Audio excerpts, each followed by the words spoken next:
Dalam nama Bapa dan Putra dan Roh Kudus, amin. Bu Bapak, saudara terkasih, kaum muda adik-adik, salam berkat penuh semangat berkah dalam. Kembali kita berjumpa dalam renungan harian hari ini Sabtu 4 Februari 2023. Kita akan mengambil dari Injil Markus bab 6 ayat 30-34. Pada waktu itu Yesus mengutus murid-muridnya mewartakan Injil. Setelah menunaikan tugas itu, mereka kembali berkumpul dengan Yesus dan memberitahukan kepadanya semua yang mereka kerjakan dan ajarkan. Lalu Yesus berkata kepada mereka, "Marilah kita pergi ke tempat yang sunyi supaya kita sendirian dan beristirahatlah sejenak." Memang begitu banyak orang yang datang dan pergi sehingga makan pun mereka tidak sempat. Maka pergilah mereka mengasingkan diri dengan perahu ke tempat yang sunyi. Tetapi pada waktu mereka bertolak, banyak orang melihat dan mereka mengetahui tujuannya. Dengan mengambil jalan darat, segeralah datang orang dari semua kota ke tempat itu, dan mereka malah mendahului Yesus.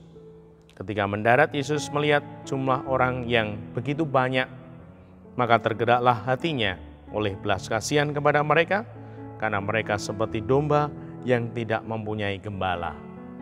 Lalu mulailah Yesus mengajarkan banyak hal kepada mereka. Demikianlah Injil Tuhan.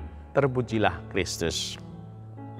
Ibu, Bapak, saudara yang terkasih, Tuhan membimbing kita untuk menjadi pribadi yang seimbang. Menjadi pribadi yang sungguh punya waktu. Ada waktu untuk ini, ada waktu untuk ini, ada waktu untuk ini. Saya kutipkan. Di sini Tuhan berkata, "Marilah kita pergi ke tempat yang sunyi supaya kita sendirian dan beristirahatlah sejenak." Istirahat, menyepi, ini perlu dan semoga kita mampu mewujudkannya. Maka dalam dinamika hidup ini, yang pertama perlu ada me time, waktu pribadi menyendiri, berhenti sejenak, beristirahat. Semoga energi kembali lagi. Api hidup, semangat hidup ada kita miliki lagi. Karena kalau seperti HP, kalau lowbat itu harus dicas supaya penuh lagi. Nah, semoga kita mau untuk ngecas dengan memiliki waktu pribadi, berrelasi dengan Tuhan, merenungkan diri, merefleksikan kehidupan, sehingga kita akan menemukan mutiara-mutiara hidup. Yang kedua, dalam dinamika hidup ini tidak kaku. Meskipun menyendiri, tiba-tiba banyak orang datang dan Tuhan tetap melayani. Nah, semoga kita pun tidak kaku dalam menjalani kehidupan ini.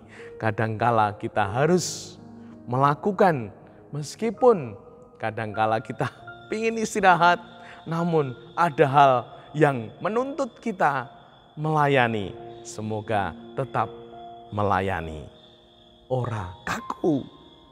Yang ketiga, menjadi pribadi yang lembut dan lentur, bisa menyesuaikan dengan penuh kelembutan, dengan kelenturan, sehingga kita akan menjadi pribadi yang menyejukkan, mendamaikan, karena kita membawakan diri dengan kelembutan dan kelenturan di dalam pelayanan.